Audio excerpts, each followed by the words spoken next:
party. I'm now joined by Rafael, Esteban from Acciona. I pronounced that correctly. Yeah, that's always Acciona. And firstly, welcome. Thank you for taking the time out to talk to us. And we were talking a little bit off air, and you were saying how long you've been involved in the African power landscape and so on. And I'd just quite like to start the interview with getting from you an overview of where you think the plays are, because you aren't just involved in South Africa. You're involved in other regions as well. South Africa may be the one that's getting the headlines at the moment. But can you just tell us a little bit about that? Yeah, well, I think first of all, thank you very much for having the opportunity to be here. And it's been quite an interesting path for the last 5 years. Maybe let's say that the principal part came on South Africa with a new program, a renewable program that was accepting international investors, and it was quite supported by the government and by Eskom and by all the interested parties. So that was, let's say, a beginning on the continent that it was pretty important at the end of the day, and that had become really successful. So you go now, we are in around 4.5 expedite. There's been already 2,000 megawatts that are in place on renewables. That for being a new program is quite successful. And this has gone, as you say, quite path on how to develop the renewable energy in the country. At the beginning, no one knew nothing. So you were approaching banks, you were approaching contractors, you were saying what is a wind turbine, and no one were knowing about it. It was pretty difficult. People were running away because they thought it was high risk. Very nice, but I want the money first. I don't know, because I don't know what you're talking about. It was pretty difficult to gain confidence on one program, and also that the people that are going to get involved have the expertise to do that.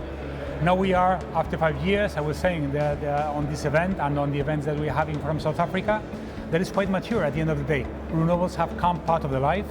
Now talking about PV, talking about wind, or talking about CSP is quite common in the forums. South Africa is a reference for that, so South Africa still is like a reliable program. But I think that has also an influence in the rest of Africa, because now we are seeing another programs, maybe smaller scale, but it's a beginning. Zambia, we've seen in Ethiopia, we've seen also in Ghana, we've seen in Egypt and Morocco. So now there are other countries that are beginning to move that wheel on new technology and new parts. So now, I mean, it's exciting to see where are the next places where there is a real commitment from the governments and from the stakeholders to develop new renewable energy on whatever technology it is.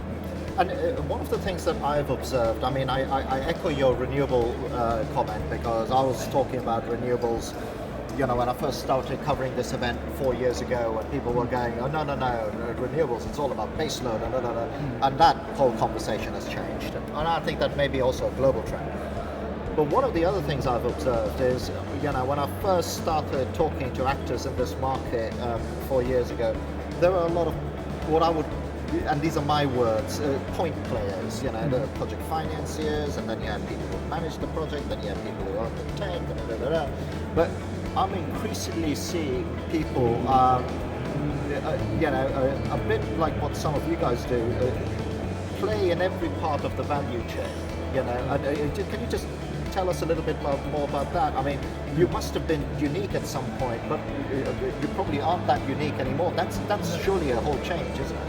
Well, it is a whole change. The good point of that is that we have the expertise of the last 25 years doing this. No? So realistically, I mean, when we talk about renewable energy, in the case of our company, we've gone through the entire value chain. So we are able to develop, so to go from a PowerPoint to looking something to an investment decision, to be investors, to construct for ourselves, and to operate and maintenance that for those plants for ourselves also. So that gives a very wide range of knowledge for us, of course, because we take very seriously all the quality of the assets that we go on that value chain, because it's important, because at the end of the day, the assets are going to be there for 20 years, hopefully 25, and if we go to 30, the better possible. So that thing has came into an identity, and it's well recognized by the market. Because at the end of the day, well, if you are doing that for yourself, because you are looking on so long-term basics, maybe it is one important thing if you want to do it by myself. So then you find out that, as you say, there are some people that were pure financial, pure engineering, pure whatever, that comes a little bit more wide now, that they are able to develop plans, that they are able to put them into a tender or into a program to a certain level of investment, and that they are willing to be involved in the operational maintenance or on the construction. So yeah, I mean, we see that now competitive on that side is different, but as I've said, I mean, we have a very wide experience on this. We have already assets with the entire life of cycle done. And do you think, you know, when things start evolving to a certain way of being, and more companies are being actors in all the, in all the areas, either co-managing the power plant as well as being part of the investment. Do you think that is something that actually the governments or the end customers are now actually looking for, that they're seeing the benefit of that? They're seeing the benefit of actually people having a stake in the long-term success of the project. Not, I suppose I'm not articulating myself very well, but is it something that people are now increasingly saying in their tenders, hang on a minute, we'd like a tender, or we'll give preference to a tender that comes from an actor that is able to do this? I think that if realistically, in the cases that we are facing now in Africa, that's a win-win for everyone. It's when you have a program that is requiring certain level of shareholding or local procurement or whatever for the country, I think that it's important on their terms to develop their country. So it's understandable, and you just need to see if you're able to match that requirements of the programs. But also when you get into a country and you first move, you have the technology, you have the knowledge, and you know how to do it, but realistically you are entering into a new world for you. So having a local partner, local partnership, whatever entity that is more local in terms of any country, either on construction side or whatever, I think it's at the end comes key, because all the fears and all the risk that you're assessing on a moving into a country, you are correctly assessing on that side. So you have one partner that has a good knowledge of the local market, and you have the technology and you have the knowledge to bring that into that country. And then you have 20 years of transferring that kind of know-how into the country, and that's important because at the end of the day, operational maintenance, the technician cannot be in other country, needs to be close, so you need that part of the transfer. You can't fly him in, right? Yeah, well, at least it's very expensive, so I would not suggest to do that. And Concorde doesn't work anymore, so you know. Absolutely. So in terms of all of that, so great things around skills transfer and all that side of things. But one of the things that I found interesting, especially in, and it satisfies a little bit the geek in me. I did a sort of Google Alerts search for the last month or so, and your company did spring up about this news story about a CSP plant in South Africa that has just set the record for continuous power supply. Mm-hmm. And it's one of those things that I find remarkable, where the blended nature of renewable technologies, people blending solar with batteries, or what's happening in CSP, which is an old technology that's had a new life almost. We're starting to normalize those output characteristics of the electricity supply, aren't we? I mean, it's one thing that it was required normally by any off-taker, any utility that they are buying the electricity, that they are able to forecast correctly and to have a constant supply. So the technology that we applied on the construction of this CSP of Katu in South Africa, it takes that. I mean, you need to provide that supply on as much constant basis as you can, taking into account that you only have 8 hours of daylight, 9, it depends on the summer and the winter. So realistically, you need to have a good technology in order to still supply that level of base load during the night. I must say that is one thing that is very important in certain areas. Other areas are not so important. So still PV, maybe now with the storage, that the storage is also having quite a boom discussions, and probably the learning curve will boost a little bit. We hope that probably all that discussion of base load will be almost over about the renewables only when it's wind and when it's PV, or when it's sun, and be able to integrate better. I mean, we think that it's already integrating well, but if the requirements of the grid or if the requirements of the off-taker are more, then you need to put additional type of technology, and this CSP, for example, it's a good point to make it. Yeah, exactly, and it's got that characteristics. Let's go back to a broader outlook. I mean, where do you see the whole things moving in Africa? Because one of the narratives that has come out is, I mean, we've always had the ECOWAS region and the power pools, but it seems to me like the power pools are interconnecting even more. That must surely give a whole different dimension to the opportunity, because you don't now. I was talking to a minister from Ethiopia.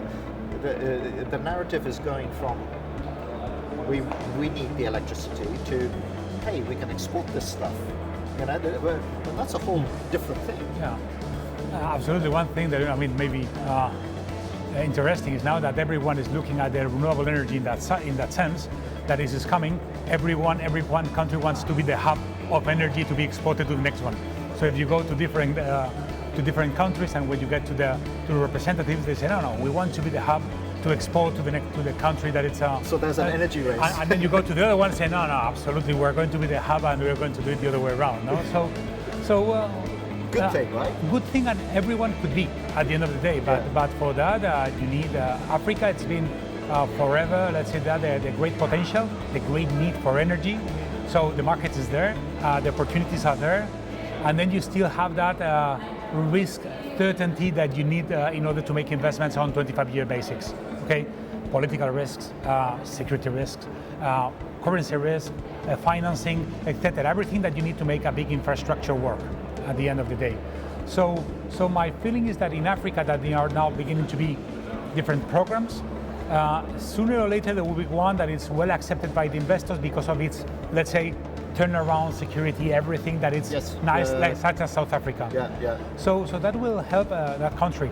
And if that country is one of the power pool that is also being able to export that, good for them. I mean, we will be happy to help them on that side, of course. And then we could probably spend another 10 minutes talking about what the energy trading dynamics need to be and so on. But we are slowly coming to the end of our time. So let's bring it back to the fact that we're here at AEF and it's early. Just past lunch on the first day. What are some of the things that you're looking forward to getting out of this? I mean, obviously there are investors here and so on, but a company like yours must also be having a lot of different other discussions with people. So can you just bring to life some of the things you'd like to achieve here while you're here? Here it's quite important moment and quite important forum. Because at the end of the day, this renewable market is going so fast that you need to be very well updated and very well knowing who are the different stakeholders that you may be finding. 4 years ago, to have a PV plant of 75 megawatt was, let's say, one of the biggest in Africa.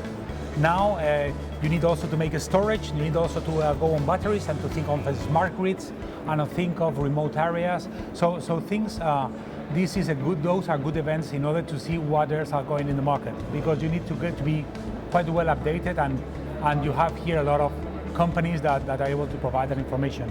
And also in terms of interacting with the public authorities, because at the end of the day, you need to feel the program. You need to feel that that's going on in order to commit development and in order to commit money. And that those programs are solid, long term. So you need to go face to face. You need to go afterwards there to see, continue pulling the string to see that everything is fine. Banks are here also, so financing is also a good discussion. So I mean, it's a good, let's say, good place to have a nice overall idea of where we are today. And just to finish off, you may not have an immediate answer for this, but where do you see the technology going? It seems to be that there is a lot of talk around solar, hydro. You've got CSP as well, but I'm slowly starting to hear wind talked about a lot more. And it's just an observation. I may be completely wrong. It seems like solar is kind of leading that renewable charge, but wind is kind of coming in with different projects. Is that because the DNA of the wind is different, that it needs to be bigger, it's got more upfront investment? Is that what's causing that lag a little bit? As of today, the investment is almost the same at the end of megawatts.